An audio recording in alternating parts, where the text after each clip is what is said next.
So how many have heard the term vibecession before? Raise your hand big, so I can see. Okay, so not everybody. This is good news for me. I was worried it'd be kind of stale because it's been a topic for a few years now. The Economist magazine put together this image here comparing the consumer sentiment survey with what it ought to be, considering the level of unemployment, the level of the level of inflation, and in 2022, peak inflation, and that was bad, and we knew people wouldn't like it, but people thought the economy was far, far worse than what they normally do, given historic trends. This is not the first time a country has seen 9% inflation before. The term comes from Kyla Scanlon. She's amazing. So if you're on the socials, go follow her. She's on all of them. And she coined this term way back in 2022, wrote a New York Times op-ed. And the idea is the economy's great, but the vibes are bad. People are feeling bad about the economy. They say it's really bad, even though, we have this unemployment rate that's been low for a long time that we haven't seen since the moon landing. And I'll ask for one more hand raise for now. How many of you were alive during the moon landing? So for most of us in the room, this is the best unemployment rate we've seen in our lives. And yet people were feeling pretty bad about it. So I want to show a series of clips. These are from TikTok on a particular narrative that went viral a little over a year ago for people to try and describe and put their heads around it. What I'm about to show you is not because I want to hurt people. I'm only doing this because we need to bring awareness to this situation, because right now Americans are being gaslit into thinking we're just getting lazier and we're too entitled and we're expecting too much. We are in a Great Depression. I said in another video, we're in the worst economic time in American history. We have the lowest purchasing power we have ever had. I've seen people that are making six figures with no kids that are still living paycheck to paycheck. We are currently making less money than people did in the Great Depression, and that's pretty inarguable. We are living in the silent depression, and I'm going to explain what I mean. We are in a silent depression. When you compare the Great Depression to today, this is going to absolutely blow your mind. For many Americans, there's a pretty big disconnect over the economy. Experts point to numbers and data and say that the economy appears to be pretty robust. But many non-economists and experts point to their dwindling savings and their rising bills, and they say we're living in a silent depression, and they're making their case on TikTok. Next guest is pushing back in his own TikTok responses. Christopher Clarke joins me now. Who are these economists that can look the American people in the eye and tell us that we're not in a silent depression?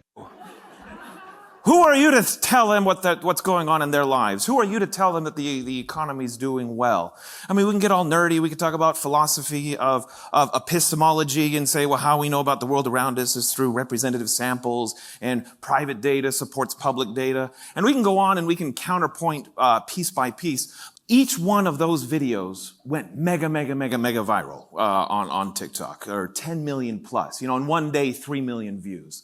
Now, some of them are just copying each other. They're like, oh, that one went well, so I'm just going to do the same thing. But this fellow here, initially I thought he was doing it for the views because he made a lot of mistakes, and I thought they were intentional, but you follow his content, you realize he probably was being genuine. He just did a quick Google search and he didn't think too deeply about the issue. He saw he was struggling and having a tough time, and they're searching for a new narrative. So what's our job? Who are we, the economists, to do something different? So the first thing that we can say is comparable to the 1930s, the Great Depression, is levels of inequality. So the level of inequality that today, by numerous different measures, is equivalent to what it was in the 30s. And it is the only hard measure that's the same. And so now we have to talk about relative inequality versus absolute. Poverty, obviously we're a lot better. Now there's some criticisms on the Piketty data that some of that was relying on, but even if we use the Otten and Splinter data and other sources that have criticized Piketty, we still see this U shape. We can debate about how big the U shape is, but it's similar. Now, did inequality cause the recent vibecession? Well, there hasn't been a huge inequality shock in the past 4 years. So it's certainly part of the background and the context that people are framing how they think about the world, but it can't be anything like a primary cause. In fact, wage inequality might have improved over the past 4 years. The second cause is partisanship. And this is old. If your president is in power, you're going to think the economy is good. And if the other guy's president is in power, you're going to think the economy is bad. And you can see, so Carter, you're dealing with stagflation, 14% inflation at the time, and Democrats think it's slightly better than Republicans. It switches for Reagan, switches for W. Bush. They didn't ask the question in the 90s, so we don't know how it was for H.W. nor Clinton. And then here we can really see how it switches over the past kind of 15 years. You can see in 2009, when the economy really was terrible, the Democrats were like, hey, Obama's here. It's great. Look at it. I mean, relatively speaking. I mean, there's a huge switch right after he got elected. And it stayed that way for 8 years. The party switched again in 2016. You see the switch. And then you have the one 4 years ago. Now, the interesting thing for me here is like, oh, we've solved it. This is just the story, and some people move on. But look at look at how the Dems are doing under Biden. Are they saying the economy is wonderful? No, they're about at the same level as they were in 2009 when the economy was orders of magnitude worse than it is now. So can't quite be partisan. And additionally, we see this vibecession happening internationally, which really surprised me. If you look, I mean, these are mostly European countries in America, but OECD will have others as well. There's a big dip, and it hasn't recovered, and that goes through late 2023 in that graph. Okay, so cause 3. Last time we had inflation in the 70s, we didn't have social media. So maybe social media is causing this. There's a big, strong negativity bias on social media. There's a sensationalist bias. If you want to go viral on social media, you have to do something outrageous in the first 2 seconds. You have to say something crazy, like we're living in a silent depression. You remember that terrible thing from your textbooks? Well, it's worse now, okay, so that goes viral. Negative things go viral. That certainly can explain a lot of it. Additionally, the third bullet point I have here is perhaps this is manipulation from a foreign government changing the algorithm to cause discord in the American populace. Perhaps. I mean, the phrase silent depression originated on TikTok months before it went a little more mainstream. Now, we can't just blame social media. Let's just do our favorite thing and blame traditional media. It's all the media's fault. We do have some measurements for this. The media landscape has changed over the past 20 years. This paper is just so neat. They have almost, the title of it down there, if you could see it, almost 200 years of news-based economic sentiment. Well, that's cool. And with 200 years of data looking at how happy or positive or negative the media is, you can certainly see kind of a long-term trend since the 1960s, but certainly a really sharp shock in the past 20 years. Any guess of what's happened in the past 20 years? Why is the media more negative in the past 20 years? Has to compete with? Not yet. The social media is not till 2005, 2010, really. No, television's been around, well, maybe the Cable starts in the 90s. Oh, I thought this would be obvious. The internet, yes. The internet comes along, and social media is part of the internet. I don't mean to discount that too much. But the internet comes along, and you have to compete for clicks in a way that they hadn't had to compete for clicks before. So perhaps that's driving some of the negativity. And because you should always have more than one source, there's a second source for the other graph, also showing this decline over the past 20 years. The other part is those who work in traditional media are seeing a huge labor shock in how it works. If you look at the graph on the far upper left, that is the number, this is the raw number in thousands of people who work in newspapers. And you see, also over the past 20 years, there's less than half who work in newspapers. Broadcasting is kind of the same. Then you could say, well, they're just working for online-only outlets, but the increase in the amount of jobs for internet publishing is relatively small there. You can see it's not going up by a lot. Interestingly, this chart comes from Washington Post's Department of Data. In the aggregate, the number of reporters is staying the same. reporters and editors are staying the same in terms of thousands. So in terms of share of the population, it's been declining. So maybe they just see, oh, the world's going bad around us, so therefore they're projecting on the rest of the world and how they write up their stories. Perhaps. Another aspect is the media doesn't talk, they're not a representative sample. Headlines don't represent each economic sector equally or each job equally.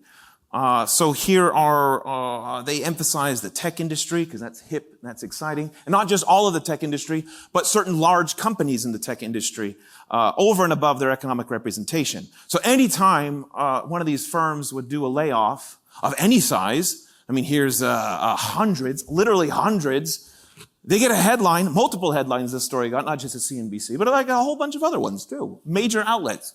How many of you know how many layoffs the United States economy experiences every month? Or at least job separations? 5 million job separations every month. And then we hire a little over 5 million, that's where you get your net number every month. The layoff portion of that is around, I don't remember exactly, but it's like 1.5 to 2 million. So every month in the United States labor economy, we're a very dynamic economy, every month we're laying off 2 million. How many of those 2 million get headlines? These ones, hundreds. If you work at Google, you get your own layoff red carpet in the media headlines. So this distorts reality. This distorts our perceptions of reality. My sister asked me, Chris, what's going on? Make a TikTok. Yeah, I'm really scared out there. There's a lot of layoffs going on. And I'm like, Elizabeth, like it's fine. It's fine. The layoffs actually are at historic lows right now. But that's the impression that just someone who's educated looking at the media would think. I have to give due credit to one article that I think had a nice graph to put it all in context from the Wall Street Journal here. To read this, go to the turquoise square. That's the maximum. This is the pre-pandemic here. And the layoffs are going from the turquoise to the big yellow. So you can see the turquoise there to the big yellow. So that's, Meta has had the relatively most. But it's just so tiny, you can't even look at Amazon and see, okay, there's been some layoffs, but the company is still far larger than it was since 2018. And then I put together this data looking at kind of roughly all computer-related jobs from BEA data. And, we're not seeing a recession, even in the tech sector itself. So headlines certainly are changing the perceptions there. Things have slowed down. You could see it, it was hiring like crazy. Now it's slowed down, but that's different than decline. Okay, this is the best one. This is the best one. How many of your students have complained about gas prices? Yeah. Now, for students, I have more sympathy with, because what percent of their budget is gas for an 18-year-old, 19-year-old? It's like half their money. So they can complain all they want. But once you become established, you leave college, for any of us in here, what's the percent of gas in our budget? It's so ignorable, I don't even know. I don't even know how much I spend on gas each month. It's not worth my time to know that. Nevertheless, everyone cares about this, and it's always very partisan, no matter who the president is. This is our current president, so that's where all the stickers are made. But we have some data to show this, which is super, super cool. This is like the coolest blog ever that came out in May 6th. And this is something I'd say share it with all your students. Is the media doesn't report on all gas prices equally. They report on gas prices only after, the frequency goes up. This is looking at TV mentions. After $3.50 a gallon. So if the gas is less than that, you're not going to get headline stories. Now, this is also the interesting thing. That nominal threshold has stayed the same for 20 years. So if you look at the first one there, we're seeing 2004 to 2009, 2010 to 2016, and then the most recent period. And we see that, that threshold, kind of the kink in the media reporting curve there, hovers around that 350 area. But we've had inflation over 20 years. If we adjust that in real terms, the media didn't start reporting on high gas prices in the 2004 to 2009 period, the last time we had high gas prices, until in today's dollars, it's $4.95. So it was $4.50. The media, in today's dollars, they weren't reporting on it. So what that means is, this is a shock that could matter for affecting how we're thinking about perceptions in the economy is today the media has more stories on gas prices at relatively lower levels than they have had in the past. Now, well, that's just measuring number of stories. Maybe these stories are good stories, like when gas prices go down. How many of you see stories when the gas prices go down? Yeah. Oh, in the pandemic, yes. When the aggregate demand curve took a holiday in Spain or something, yes.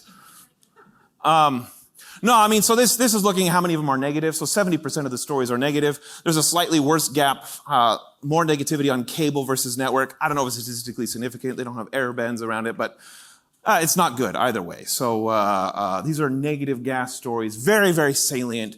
Stickers on all your gas posts that are drastically influencing people's perceptions on the entire macroeconomy for something that's such a small portion of your budget. Okay, now the real reason, right? Inflation was really bad. 9% peaked in June 2022. And inflation's fine, but what we really care about is our purchasing power. And purchasing power did decline in 2021 and 2022. We have two different measures here. Median wages on the left. We see that composition effect during COVID. Real median wages went really high, but that's just because we had very high unemployment, and unemployment is not a random sample. So those at the lower end of the income distribution left the sample, meaning those left in the sample still working or working higher. Now, I'm not sure if the composition effect ended in 21 or not, kind of over here, not quite sure. But if the other measure we have is the Atlanta Fed wage tracker, which kind of keeps track of the same people. It's a rolling sample, but they keep track of the same people through time. And so that helps take care of the composition effect. And we can see by both measures, wages were declining, and the recovery started happening on the real wage side 2 years ago today almost. I mean, that's October 2022. So we've had 2 years of good news. So why aren't people happy about it? It's 2 years later. Consumer sentiment surveys are still relatively low. They're better than they were then, but they're still relatively low. Why do you think? Just real quick. The price levels are still high. Sure. Price levels are still high. We saw that in the 70s, though. Price levels were always still. The 1980s was not known as the great deflationary period of Reagan. So yeah, but there is an information digestion that's going on. David Hume called this a money illusion. He was referring to some French monetary policy, and there's this disconnect between nominal prices and real prices, and the phrase he said they could use the illusion of the difference between the two. Today, when we talk about monetary illusion, we say your wages are not noticed as much as prices are noticed. So when I grew up in the 90s, I listened to Mix 94.1 in Las Vegas, and in the late 90s, when prices were starting to rise, they held an event at a gas station where they would sell gasoline for 94.1 cents a gallon. They're not doing that anymore. But that was a deal at the time, but in the early 90s, that's about what the price was. This is what people remember. They remember what the price of things was when they were younger. But anytime you have these examples, do you say, okay, do you want to get paid the same amount you were paid in 1990? No, they don't think about that. That's not something people think about. That's a money illusion. Now, one of the issues with money illusion is, and the reason I don't talk about it too much, is what were we accused of? What did the general public and the videos go viral accuse us of doing to the general public? Gaslighting them. So, I'm not gaslighting you, I'm just money illusioning you. Yeah, it doesn't look good, it's not a good message, it's not very effective as educators, but it's a true phenomena. But on the other hand, this month in the NBER, a new working paper came out saying maybe it's not all an illusion. There's a reason we pay more attention to prices or treat price changes as different than wage changes. Because prices happen to consumers. Like, yeah, you can compete instead of buying your groceries at Walmart, maybe you can go down the street and buy them from Aldi or Winco, depending on what part of the country you are. But in the end, you just take the price off the shelf and you go. When it comes to wages, do you just take the price the boss gives you and go work? How do we change wages? What's that? You negotiate, and negotiation is costly. that's going to come, you have to engage in a series of conflict. You are on the opposite side of your boss. Someone who you want to work with, someone who you want to build a team with, someone you want to cooperate with. Now he or she is your antagonist. You have to be on the opposite side of their interests and your interests are diametrically opposed in this negotiation process. This is unpleasant. Not everyone likes doing this. And in fact, this paper here finds that when inflation rises, that's the horizontal axis. On the vertical axis, we see respondents who take actions to achieve higher wages. More and more people have to work in order to get those higher wages. And they find that workers are willing to sacrifice 1.75% of their wages to avoid conflict. This is a real cost. This is not money illusion. This is a real problem. And I know people who have not had a raise in the past 4 or 5 years. My brother-in-law is very, very conflict averse. And there is no way in heck he's ever going to go to his boss and make an argument and argue. This is just not his personality. And so in the past 5 years, he's had a 25% real wage decline. Now, I think he's a bit of an outlier, but I don't think that type of personality is unique. I think a significant portion of the population is doing this. So we can look at median wages and we can say, yeah, for the median worker, they're better off than they used to be. But this isn't universal. There are a lot of individuals all across the income spectrum who are not experiencing that because conflict is costly. Okay, so that's a real thing.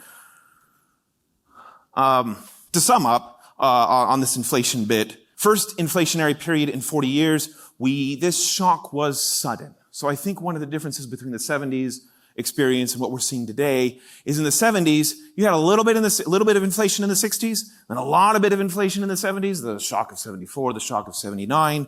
But by the time, you're at the end of 79 and the unemployment rate's not doing well and you're seeing 15%, you're like the meme, it's fine in here. Everyone kind of got used to it. That didn't happen now because none of us have seen it in a long time. So we looked for a new narrative. That's why I think the phrase silent depression went viral, because people needed a new story to describe the negative things that they're experiencing. It takes time to digest the shock. So they're not looking at the latest data. They're not updating their priors every time the new CPI report comes out, or they're not meticulously managing their budget item line by line, comparing calculating their purchasing power of their wages every month. And so getting used to these new price points, these new anchors, it takes time. So the same blog as before, this is from Briefing Book. They calculated, they ran a few simple regressions and calculated the effect of inflation on the consumer sentiment survey. So it's very, very negative. June 2022 brought the consumer sentiment survey down 27 index points.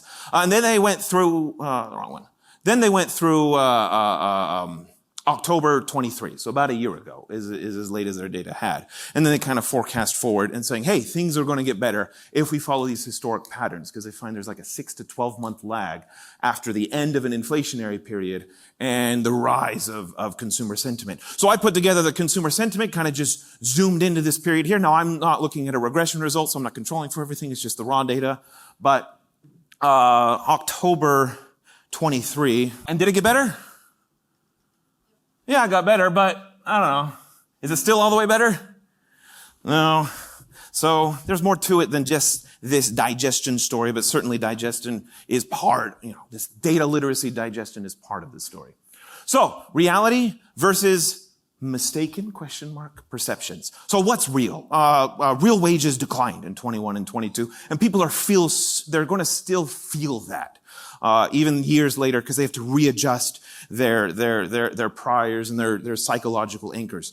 Inequality is continuous. Not a huge shock in the past 10 years, but it's part of the background.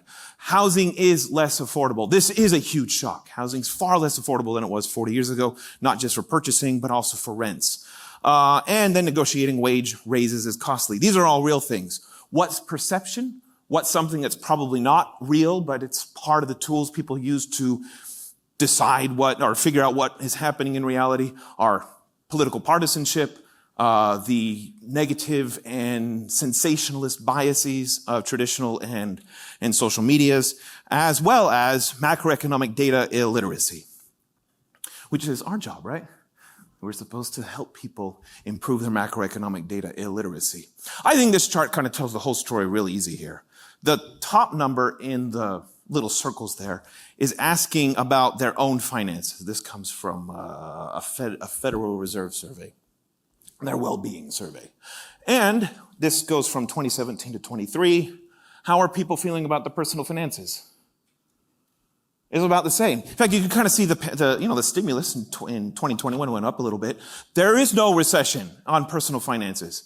But then in the next one, that's looking at how is your local economy doing, you could see the recession, and it stayed there. And then if you look at the national economy, it's worse. So what are the lessons here? Number one, the reality. 72% say they're okay financially, which means approximately 30% aren't okay. That's a big number. The official poverty rate's around 12%. So just because you're not officially below the poverty line doesn't mean you're doing all right. 30% are struggling. That's a big deal. That's a lot of people. That's going to be some of your students. So anytime we give narratives about the economy, you can't ignore 30%. Like, you understand, like, okay, it's 0.5%, you can't cover everybody, but if your story doesn't have something for those 30, then it's not a real story of what's going on. And then the next thing, of course, is perception. The more distant you are from an entity, the less you're going to know about it, and the less accurate you're going to be about understanding what's happening in the bigger reality. So, educator, what's our job? Number one, we have to express sympathy. We have to validate emotional truths. So everybody in those videos who validated them and watched them, even though they're saying really silly things that my grandparents literally are rolling over in their grave, as my grandpa lived on 2 acres. They had no money. The only food they eat, they grew on their land. And I'm thinking, how in the world can they compare this with it? But nevertheless, the viewers of those videos are having an emotional truth.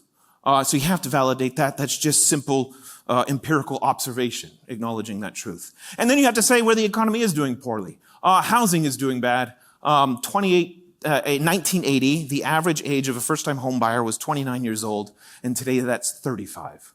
So you're practically middle-aged when the average person is able to buy their first house. That's not good.